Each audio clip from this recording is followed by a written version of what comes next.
I said get on your knees now. I'm not doing anything wrong, officer. Don't you dare talk back to me. The confrontation explodes in seconds. Officer Bradley Matthews, a white cop with 12 years on the force, towers over a black woman in expensive running gear at Riverside Park. His hand rests on his weapon while she stands her ground, calm but defiant. You think because you live in this fancy neighborhood you can disrespect the police? I live here. I have every right to be here. We'll see about that. On your knees, hands behind your head. She slowly complies, kneeling on the grass as shocked families watch. Children stop playing. Joggers freeze mid-stride. Phone cameras start recording what looks like another case of police targeting a black woman for simply existing in an affluent area.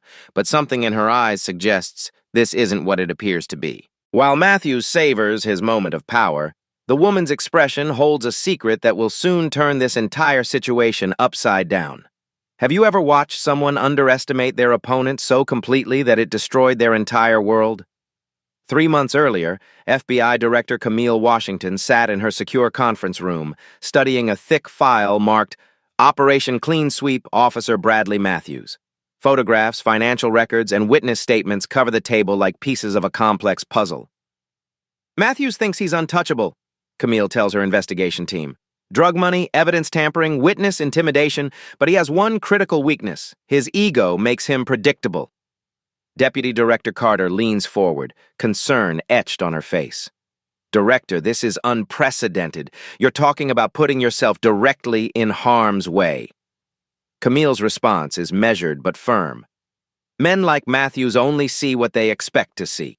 A black woman in their territory becomes an automatic target. The evidence board reveals the scope of Matthews' corruption. 17 excessive force complaints, all involving people of color. Photos show him collecting envelopes of cash from known drug dealers. Bank records trace luxury purchases far beyond a police salary. But every previous investigation has been blocked by a network of corrupt officials protecting him. He has a pattern, FBI analyst Sarah Kim explains, pointing to a map dotted with red pins. Morning joggers in affluent neighborhoods, black women especially. He uses suspicious person calls to justify harassment, then escalates until he can make arrests. Camille studies the psychological profile. Classic authoritarian personality with racial bias. He needs to feel superior to put people in their place. That compulsion will be his downfall. The plan is audacious in its simplicity. Camille will move into Matthews' patrol area, establish a jogging routine, and wait for him to target her. Hidden surveillance teams will document everything while she gathers evidence of his criminal enterprise from the inside. The risk is enormous, Carter warns. If he discovers your identity before we have enough evidence, he won't, Camille interrupts. Racism makes people blind to possibilities outside their prejudices. Meanwhile, across town, Officer Bradley Matthews collects his weekly $5,000 payment from drug dealer Rico Vega. What Matthews doesn't know is that Vega has been a DEA informant for 6 months, recording every transaction. Keep my corners clean, I keep the feds off your back, Matthews says, pocketing the cash.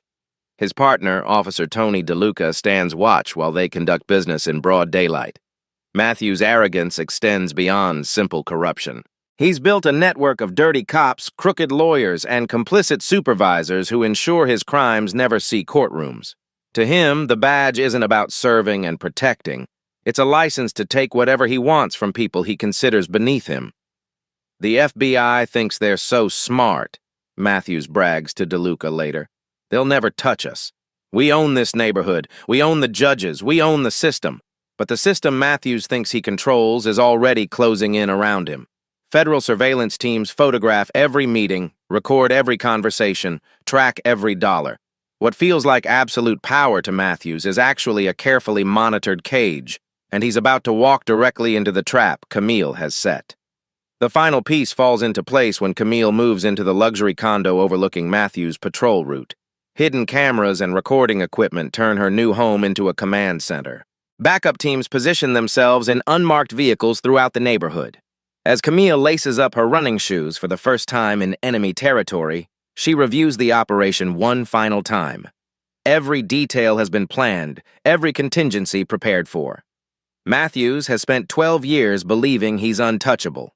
In 48 hours, that illusion will be shattered forever. The morning of the operation arrives with perfect weather, clear skies and light traffic that will ensure maximum visibility for what's about to unfold. In her condo overlooking Riverside Park, Director Camille Washington receives final briefing updates through her encrypted earpiece while putting on her running gear. All surveillance teams in position, Agent Miller reports from his concealed location. Body cameras active, backup units staged, media monitoring systems online. Director, you absolutely sure about this approach? Camille adjusts her hidden recording device, perfectly disguised as a premium fitness tracker that any affluent jogger might wear. Matthews has destroyed 47 innocent lives over 8 years. Today we document his crimes and end his reign of terror. She performs one final equipment check. The recording device captures both audio and video, her emergency beacon can summon immediate backup, and her real FBI credentials wait in her sports bra for the moment of ultimate revelation. Every detail has been rehearsed dozens of times. Deliberately, she leaves her civilian identification in the car. This isn't an oversight. It's strategy. Matthews needs multiple opportunities to commit felonies on camera, and an ID check will be one of his first demands. Remember, Director, Deputy Director Carter's voice crackles through the earpiece, we need him to escalate voluntarily. Any hint that you're baiting him could compromise the entire operation. Understood. Matthews' psychology profile is clear. His racism and need for dominance will drive the escalation. I just need to exist in his territory. Across town, Officer Bradley Matthews begins his shift the same way he has for months, by collecting his weekly envelope of corruption money. Drug dealer Rico Vega hands over $5,000 in cash, completely unaware that federal agents are recording every transaction from 3 different angles. Keep my corners clean, I keep the feds off your back, Matthews says, pocketing the bills with practiced ease. His partner, Officer Tony DeLuca, stands watch while they conduct their illegal business in broad daylight, their arrogance making them careless. Speaking of feds, Matthews grins, got another uppity one in my territory. Black woman, expensive gear, thinks she owns the neighborhood. Time to remind her how things really work around here. DeLuca chuckles. Same routine? Always works? Suspicious person calls, escalate until I can justify arrest, then we see how much respect she has after spending a night in booking. What Matthews doesn't realize is that Rico Vega has been a federal informant for 6 months, and every word of this conversation is being transmitted directly to FBI headquarters. The evidence of premeditation will be crucial for federal prosecutors. Matthews radios his corrupt dispatcher, Sergeant Mills, with a completely fabricated report. Dispatch, this is Unit 142. I've got reports of suspicious activity near Riverside Park. Female black subject, approximately 30 to 40 years old, acting nervous around the playground area. Possible drug activity or casing for theft. Copy that. 142. Handle as you see fit. Mills responds, already typing the false report that will later be used to justify whatever illegal actions Matthews takes. Mills has been covering for Matthews for 3 years, altering reports and burying complaints. The trap is perfectly baited. Matthews drives toward Riverside Park like a predator stalking prey, completely unaware that every movement is being tracked by federal surveillance teams positioned throughout the neighborhood. Hidden cameras in trees, agents disguised as maintenance workers, and undercover operatives posing as other joggers create an invisible web of documentation. Meanwhile, Camille begins her final jog as bait. She stretches near the playground equipment, her routine innocent and completely normal. Over the past 3 weeks, she's carefully built relationships in the community. Local children wave to her, parents nod in recognition, and regular joggers include her in their morning greetings. "Good morning, Miss Cammy," calls 8-year-old Marcus, riding his bike with training wheels while his mother watches nearby. "Morning, Marcus." "Be careful on those turns," Camille responds warmly. The child has no idea he's about to witness a moment that will change everything. At exactly 8:47 a.m., Matthews' patrol car enters the park perimeter. FBI surveillance teams confirm his approach through encrypted communications. Target vehicle approaching from the east entrance. All units maintain positions and document everything. Camille activates her hidden recording system with a subtle gesture disguised as checking her fitness tracker. From this moment forward, every word and action will be preserved as federal evidence. "Excuse me, miss." Matthews exits his cruiser with deliberate intimidation. his hand already resting on his weapon despite no indication of threat. "I need to speak with you." "Good morning, officer. How can I help you?" Camille's response is perfectly polite and professional. The educated tone and confident posture immediately trigger Matthew's worst instincts, exactly as the psychological profile predicted. "We've had reports of suspicious activity in this area. What exactly are you doing here?" "I live in the neighborhood, officer. Just finishing my morning run like I do every day." Matthew's eyes scan her expensive athletic gear. Premium running shoes, high-end fitness wear, professional-grade smartwatch. His racial prejudice translates this evidence of affluence into suspicion rather than acceptance. "This is a pretty upscale area," he says, his tone loaded with implication. "Are you sure you actually belong here?" The racist assumption hangs in the morning air like a toxic cloud. Several bystanders slow their morning routines, sensing the ugly tension building in what should be a peaceful park setting. "I pay my taxes here just like everyone else, officer." "Don't get smart with me, lady. I'm trying to be nice, but your attitude is making this difficult." Nearby, a jogger stops stretching and moves closer, her phone camera already recording. A mother pushing a stroller changes direction to position herself as a witness. Children on the playground equipment pause their games, sensing adult conflict they don't understand. "I'm not trying to be difficult, officer. I'm just explaining that I live here." "We'll see about that. I'm going to need to see some identification. Now." "Of course. It's in my car, just over there." When Camille gestures toward her vehicle and takes a step in that direction, Matthews explodes with manufactured rage. "Did I tell you to move? I said stay right where you are." This is the escalation point FBI psychologists predicted. Matthews needs to establish dominance, to force submission, to make his target feel powerless. But he's chosen the wrong target. "Sir, I was just going to get my ID like you asked." "You were attempting to flee the scene. That's resisting arrest." "I wasn't running anywhere. I was walking to my car." "Turn around and place your hands behind your back.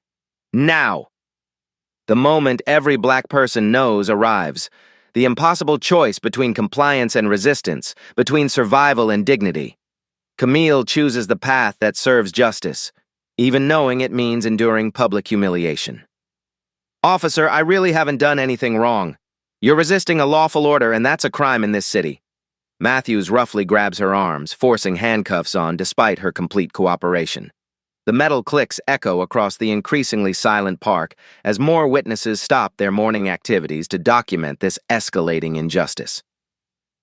"This is what happens when people don't show proper respect for law enforcement," Matthews announces loudly, ensuring his words carry to the growing crowd of witnesses.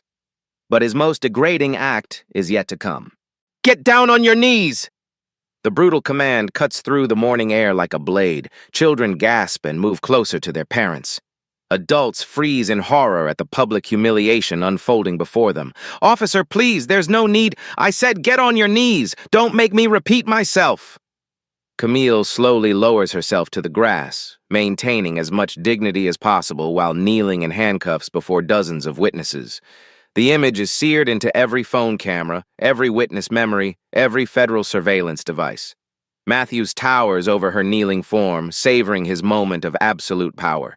He has no idea that the woman forced into this degrading position is the director of the Federal Bureau of Investigation, or that this moment of apparent triumph is actually documenting his complete destruction.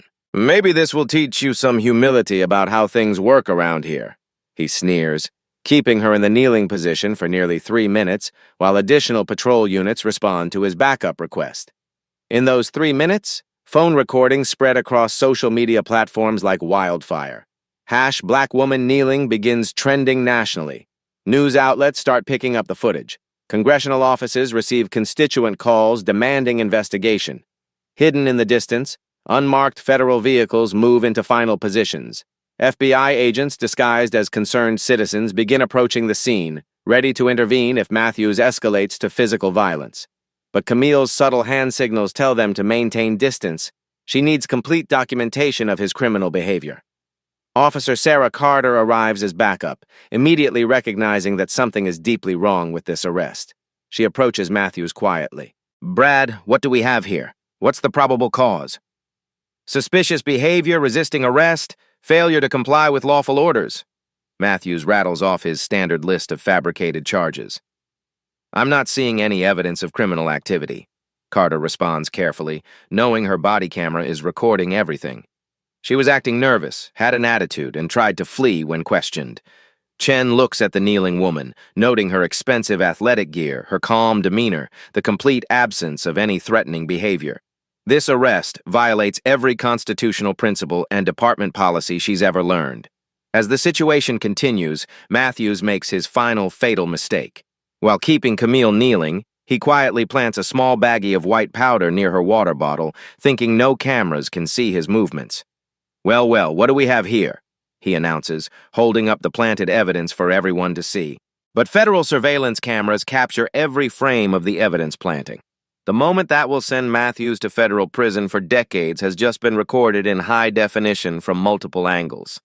As Matthews forces Camille to her feet and escorts her toward his patrol car, federal agents disguised as joggers and dog walkers document every step.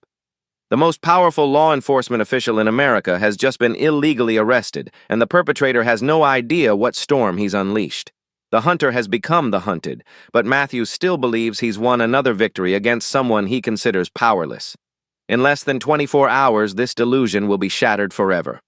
At Metro Police Headquarters, the booking process begins with routine efficiency that masks the extraordinary events about to unfold. Corrupt Sergeant Mills prepares falsified paperwork while Matthews fabricates a detailed arrest report, each lie documented by federal surveillance equipment hidden throughout the facility. Drug possession, resisting arrest, assault on a police officer, disorderly conduct. Matthews dictates to the booking clerk, his confidence absolute. He's done this 47 times before with other victims, and the system has always protected him. Meanwhile, 3 blocks away, FBI tactical teams are already mobilizing. Federal warrants are being signed by judges who've been briefed on Operation Clean Sweep. Evidence compiled over 3 months is being organized for immediate deployment. The largest federal law enforcement response in the city's history is beginning to move. Director Washington's location confirmed at Metro PD booking, Agent Miller reports through encrypted channels. All surveillance data is being compiled in real time. We have everything we need for prosecution. But Camille's ordeal is far from over. The plan requires Matthews to complete his pattern of criminal behavior, and booking is where his worst violations typically occur. You picked the wrong neighborhood to run your little games, Matthews tells her as they walk through the police station corridors. A couple hours in a cell might teach you some respect for authority. Booking Sergeant Davis, one of the few honest cops remaining in the precinct, processes Camille's fingerprints through the federal database. His computer screen immediately flashes red with warnings. Federal employee, high security clearance, notify FBI headquarters immediately. Davis's face drains of color as he reads the alert. He glances at Camille, then at Matthews, then back at his screen. The magnitude of what's happening hits him like a physical blow. Sergeant Mills, Davis calls out, his voice shaking. I need you to see this right now. But Mills is too busy coordinating with Matthews to pay attention. They're already planning the next phase of their standard routine. The interrogation room intimidation that usually convinces victims to accept plea deals for crimes they didn't commit. Let's see how tough she is after a few hours in holding, Mills chuckles. Funny how people's attitudes change when they realize nobody's coming to help them. What they don't realize is that help isn't just coming. It's already surrounding the building. Federal agents have quietly positioned themselves at every entrance and exit. Surveillance vans are monitoring all communications. The entire precinct is effectively under federal observation. In the interrogation room, Matthews begins his standard intimidation routine, unaware that hidden FBI cameras are documenting every word for federal prosecutors. Here's how this works, Matthews explains, settling into his chair with practiced arrogance. You're looking at serious charges. Drug possession in a school zone carries a mandatory minimum. Resisting arrest, assault on an officer, we're talking real prison time. Camille maintains her cover perfectly, playing the role of a frightened civilian while internally cataloging each criminal violation. False imprisonment, extortion, civil rights violations under color of law. The charges against Matthews are mounting by the minute. But I'm feeling generous today, Matthews continues. Maybe we can work something out. Community service, probation. Keep this off your record. Of course, that kind of consideration requires appreciation. What kind of appreciation? $10,000, cash, and you forget this whole thing happened.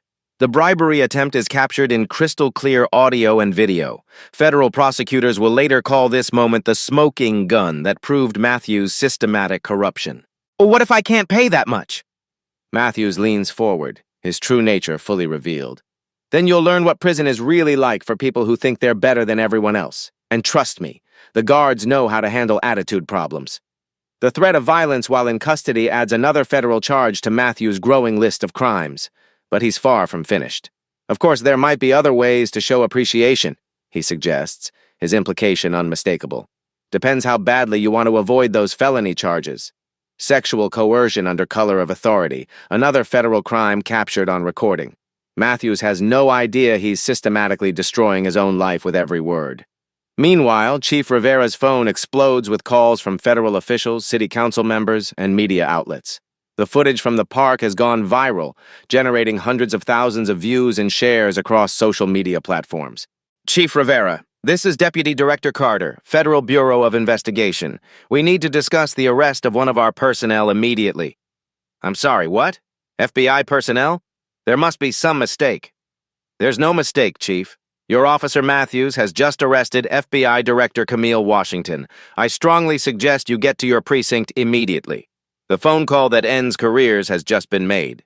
Chief Rivera's face goes white as he processes the implications. His department has just declared war on the federal government, and he's about to lose catastrophically. Across the precinct, dominoes begin falling in rapid succession. Sergeant Davis finally manages to get Mills's attention, showing him the federal alert on his computer screen. Mill's reaction is immediate and visceral. He stumbles backward, knocking over a chair. This can't be right. Mills whispers, staring at the screen. She was acting like... Acting like what, Sergeant? Davis demands. Acting like a person who deserves basic human dignity.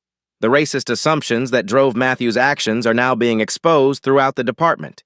Every officer who supported the arrest, every supervisor who didn't question the obvious constitutional violations, every dispatcher who processed false reports, they're all about to face federal investigation. Officer Carter, who witnessed the arrest and tried to de-escalate, approaches Matthews in the hallway. Brad, we need to talk right now. Not now, Carter. I'm busy teaching someone a lesson about respect. You need to stop whatever you're doing immediately. That woman you arrested, she's FBI Director Camille Washington. Matthews laughs dismissively. Right, and I'm the Attorney General. You're too gullible, Carter. Chen grabs his arm, forcing him to stop. I'm serious, Brad. Check the computer, check her fingerprints, check anything. You've just arrested the head of the Federal Bureau of Investigation. For the first time since the arrest began, doubt creeps into Matthews' expression. He follows Carter to the booking computer where Sergeant Davis shows him the federal alert that's been flashing for 20 minutes. Matthews stares at the screen, his confidence evaporating as reality crashes down around him. The photograph matches perfectly. The woman he forced to kneel, the woman he handcuffed and humiliated, the woman he just threatened and attempted to extort. His legs give out. He grabs the desk for support as the full magnitude of his situation becomes clear. He hasn't just committed a crime. He's committed dozens of federal crimes against the most powerful law enforcement official in America, all while being recorded by federal surveillance equipment. This can't be happening, he whispers. This can't be real. But it is real. And it's about to get much worse. Outside the precinct, FBI vehicles are taking positions. Inside, federal agents are preparing to execute arrest warrants. The corrupt network that has protected Matthews for years is about to crumble in a matter of hours. Chief Rivera arrives at the precinct to find chaos.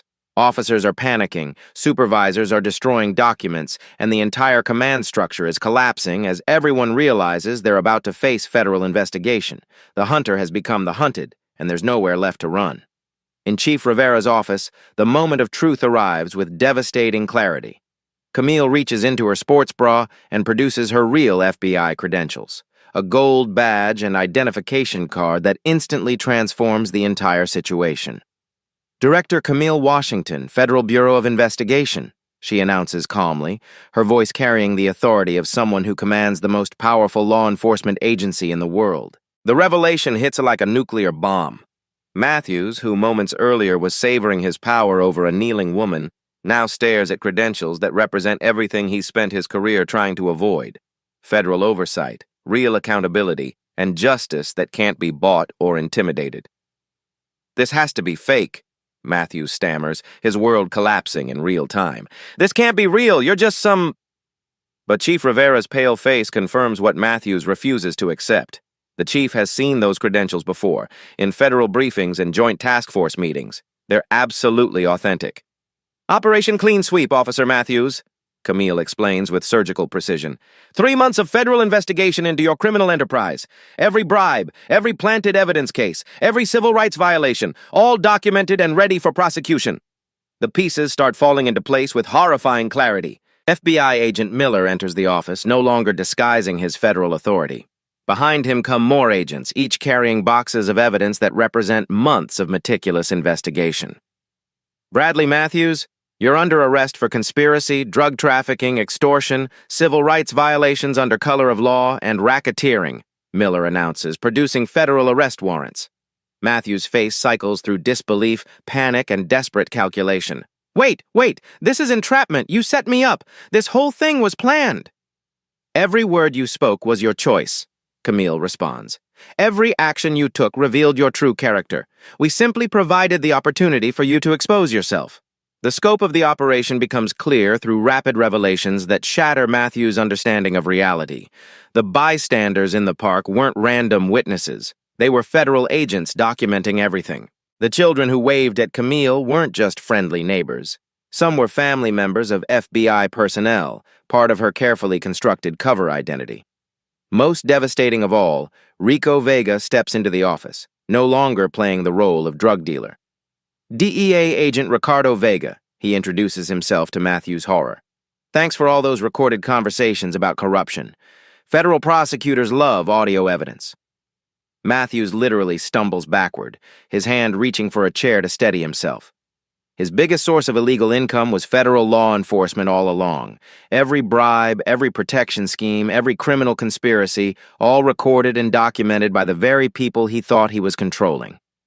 "The jogging route, the expensive gear, the confident attitude that triggered your racism," Camille continues, "all designed to activate your predatory instincts.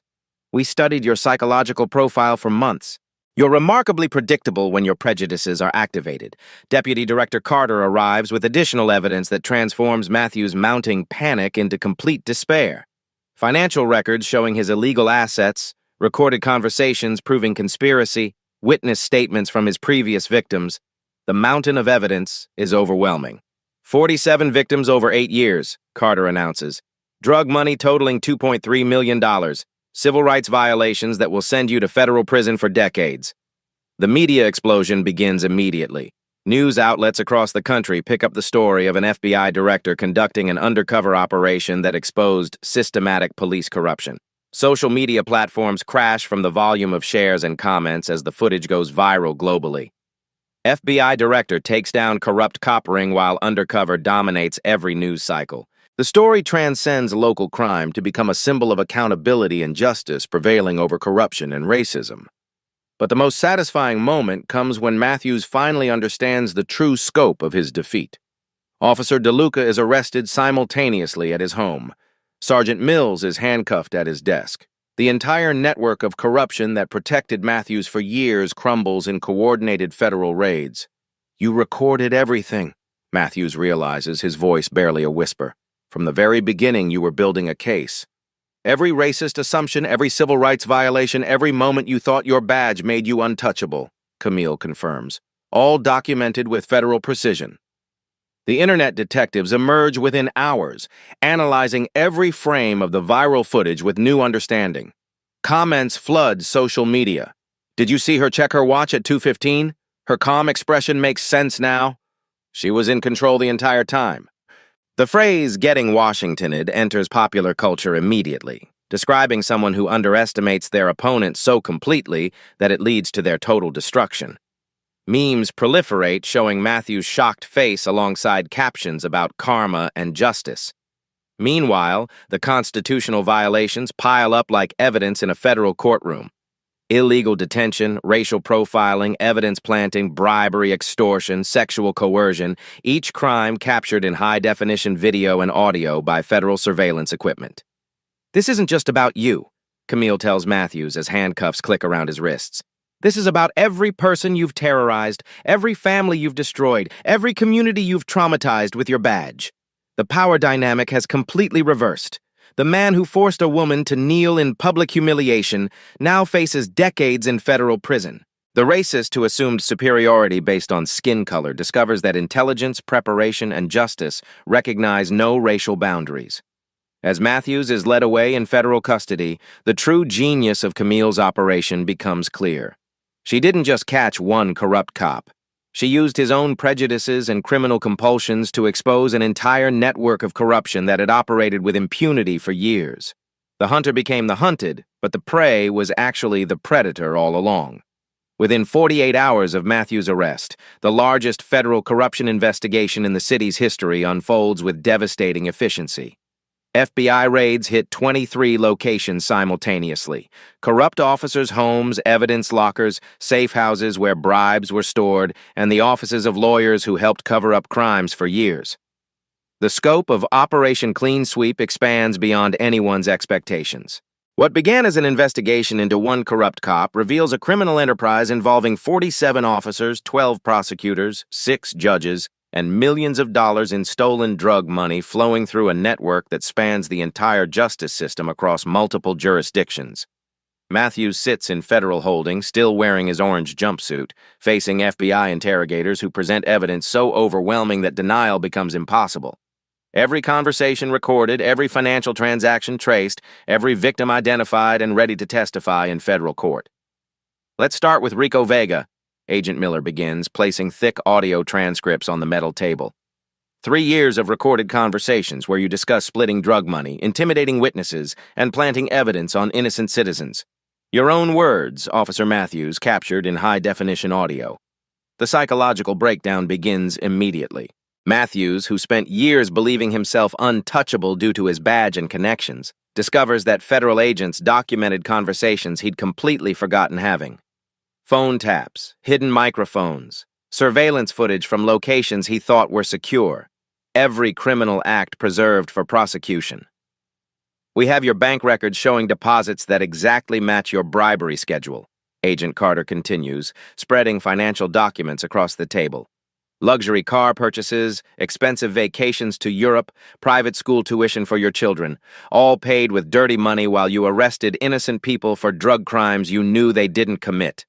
The evidence room contains 12 bankers' boxes of documentation that took federal forensics teams months to compile. Financial investigators traced every dollar Matthews stole, every asset purchased with corruption money, every family member who unknowingly benefited from his criminal enterprise. The federal government will seize everything under asset forfeiture laws, leaving his family destitute and homeless. The interrogation videos released through court proceedings show Matthews' complete psychological collapse as the scope of federal evidence becomes clear. The man who terrorized communities for 8 years breaks down crying when shown footage of himself planting drugs on teenagers whose lives he destroyed for arrest statistics. "Please," Matthews begs in one recorded session. "My wife doesn't know anything. My kids don't deserve this. Can't we work something out? I can give you bigger fish, more important people." But federal prosecutors aren't interested in deals. The evidence is too overwhelming, the crimes too serious, the public demand for justice too intense for plea negotiations that might reduce his sentence significantly. Meanwhile, Matthews' victims emerge from years of enforced silence to tell their stories in congressional hearings that grip the nation. The hearing room is filled with testimony that reveals the true human cost of his crimes: lives destroyed, families torn apart, communities terrorized by badges that were supposed to protect them from harm.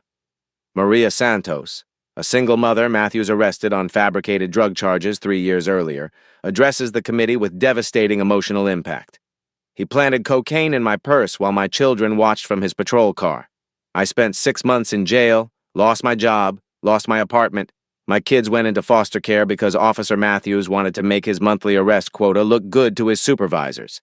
Her testimony, broadcast live across multiple networks, generates millions of social media responses. Viewers share their own stories of police harassment, creating a national conversation about systemic abuse of power that extends far beyond Matthews' individual crimes. The ripple effects multiply exponentially across social media platforms. The footage of Camille being forced to kneel has generated over 500 million views across all platforms within the first month. Documentary filmmakers compete aggressively for exclusive rights to tell the complete story. Netflix announces a limited series starring Academy Award-winning actors. Hollywood agents flood Camille's FBI office with movie deals worth tens of millions of dollars. But the most powerful response comes from other police departments nationwide, where chiefs watch the footage and realize their own departments could harbor similar corruption networks. Internal affairs divisions launch comprehensive investigations. Officers who previously stayed silent about corruption begin coming forward with information about colleagues they've suspected for years. The Washington effect has become a recognized phenomenon in law enforcement circles across America. Corrupt cops suddenly become paranoid about potential federal investigation lurking behind every arrest. Anonymous tip lines overflow with reports of police misconduct as citizens gain confidence that their complaints might actually result in accountability. The mere possibility that any arrest could involve undercover federal agents creates systemic behavioral change through fear of consequences. The psychological impact on police culture proves profound and lasting. Training academies begin using the footage as mandatory viewing for recruits. The question, could this be an FBI director, becomes a standard consideration in use of force training. Racist assumptions that previously operated unchallenged are now recognized as career-ending liabilities. Matthews' interrogation continues for days as federal prosecutors methodically build their case with scientific precision. His high-priced defense lawyer attempts plea negotiations repeatedly, but the evidence is too overwhelming and the federal charges too serious for any significant sentence reduction. 23 separate federal charges, prosecutor Sarah Kim explains during a recorded plea conference: civil rights violations under color of law, conspiracy to distribute narcotics, extortion, bribery, evidence tampering, witness intimidation, money laundering. We're looking at mandatory minimum sentences that exceed your natural lifespan, Officer Matthews.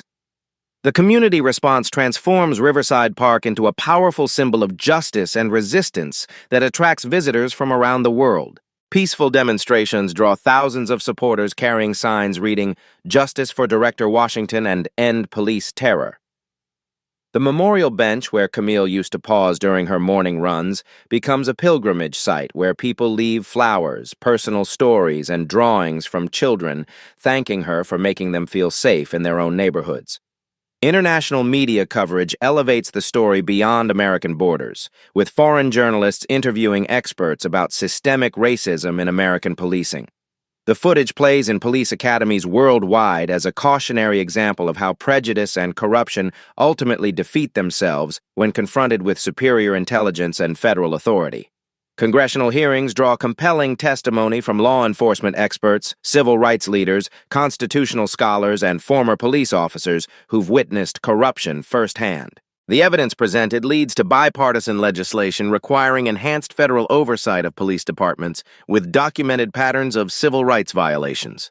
The Washington Act passes both houses of Congress with overwhelming bipartisan support, mandating FBI monitoring of local police forces and creating severe federal penalties for departments that systematically cover up officer misconduct.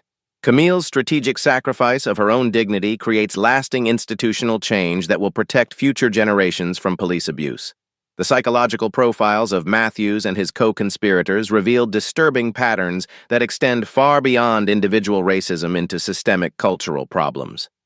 FBI behavioral analysts identify deficiencies in police training, hiring practices, and accountability structures that enable corruption networks to flourish for years without detection or consequence. Matthews' former victims organize powerful support groups and advocacy organizations that become influential voices in policy reform. Their collective testimony becomes powerful enough to influence legislative decisions, elect reform-minded officials, and educate communities about recognizing and reporting police misconduct through proper channels that can't be suppressed by local corruption. Technology companies develop innovative new tools for documenting police encounters, directly inspired by the sophisticated surveillance equipment successfully used in Operation Clean Sweep. Enhanced body camera systems, civilian recording applications, and real-time federal monitoring networks emerge from careful study of the case's technical aspects. The financial investigation reveals corruption reaching levels that shock even experienced federal investigators who've handled major organized crime cases. Matthews and his criminal network stole over $12 million from drug seizures, evidence lockers, and community programs specifically meant to help the neighborhoods they were supposed to protect and serve. Asset forfeiture proceedings begin immediately against all network members. Matthews' house, luxury cars, boats, investment accounts, and even his children's college education funds are seized as proceeds of criminal enterprise. The message to other potentially corrupt officers nationwide is unmistakable. Crime doesn't pay, and federal agents will methodically recover every stolen dollar while destroying the lives of those who betray their oath. The hunter became the hunted, but the real victory belongs to every community that will be safer because justice finally prevailed over corruption and prejudice. The federal courthouse steps are packed with media and supporters as Officer Bradley Matthews faces his final day of judgment. After months of overwhelming evidence, the moment of ultimate accountability has arrived. Inside the courtroom, Matthews sits in orange prison clothing, his police career forever ended. The man who once commanded through fear now appears diminished, his arrogance replaced by hollow understanding of consequences. Judge Patricia Morrison, a respected federal jurist, presides over proceedings broadcast live nationwide.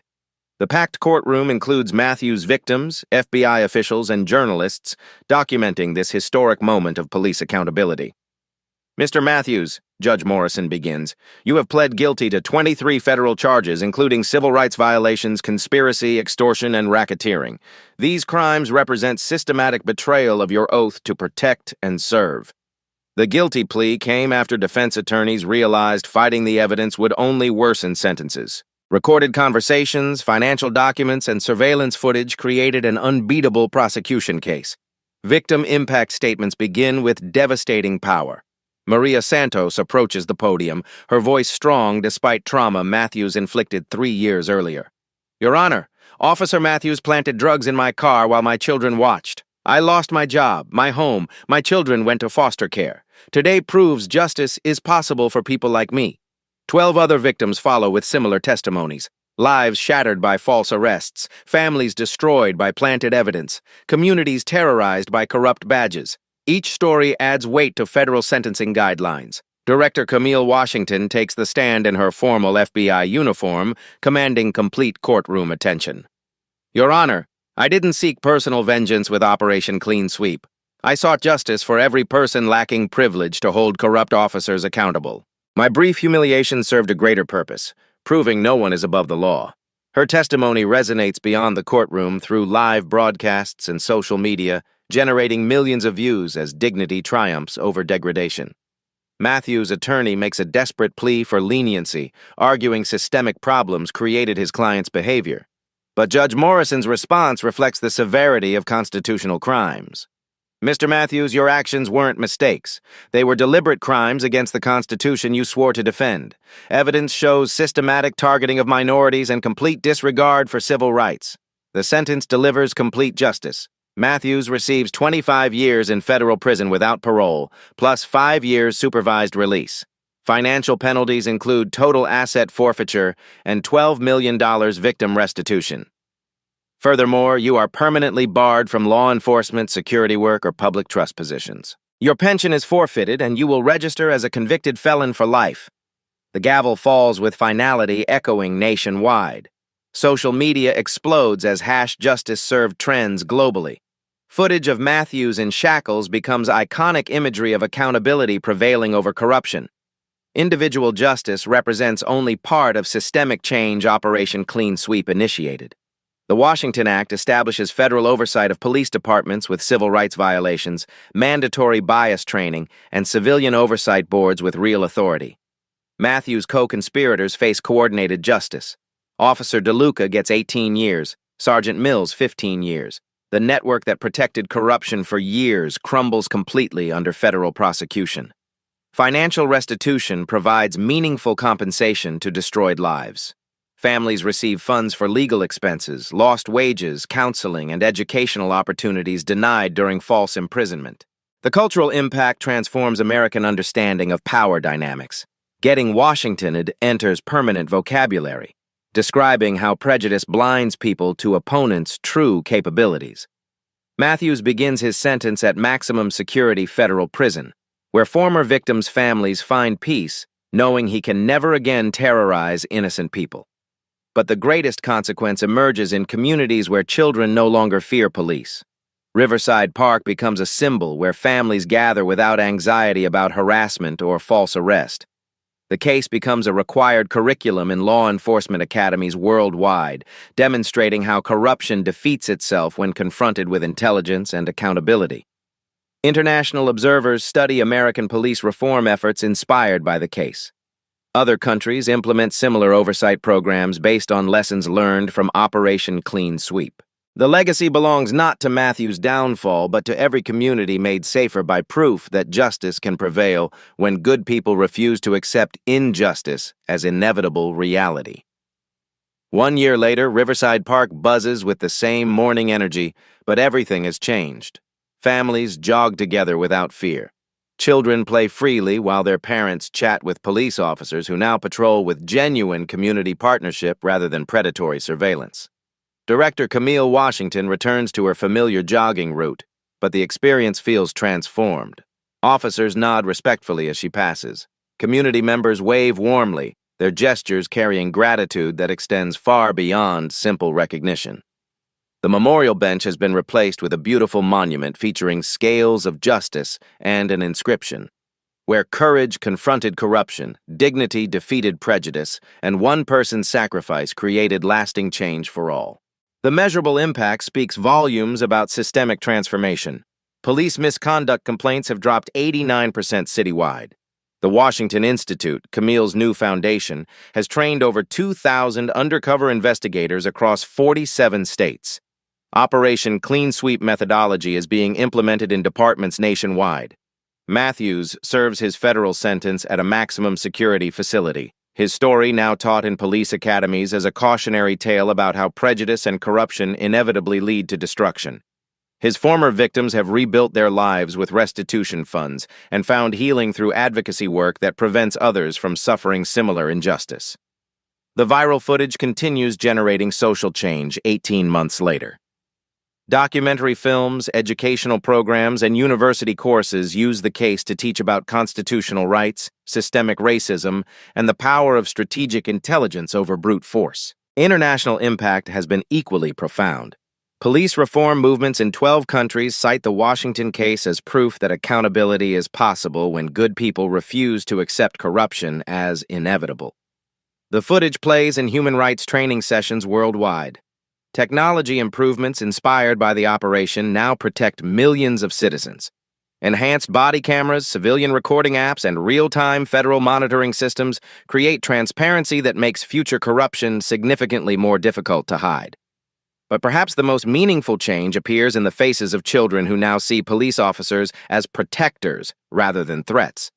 The playground where kids once watched Camille being humiliated now hosts community events where officers and families build positive relationships. The Washington effect has become more than a cultural phenomenon. It represents a fundamental shift in how Americans think about power, accountability, and the possibility of justice prevailing over corruption when ordinary people take extraordinary action. The ripple effects continue expanding through social media, where the story has been shared over 500 million times across all platforms. Comment sections overflow with personal stories of police encounters, creating national conversations about reform that extend far beyond Matthews' individual crimes. Congressional legislation inspired by the case continues evolving. The Washington Act has been strengthened twice with bipartisan support, creating stronger federal oversight and more severe penalties for departments that cover up misconduct. As Camille completes her morning run, she pauses at the Justice Monument where fresh flowers appear daily, tributes from community members whose lives were changed by her courage to endure humiliation in service of a greater cause. Her phone buzzes with a text message. New target identified. Operation Garden Path is approved for implementation. She smiles, knowing that somewhere in America, another corrupt officer is about to discover that appearances can be deceiving and justice never sleeps. The case proves that change is possible when intelligent people refuse to accept injustice.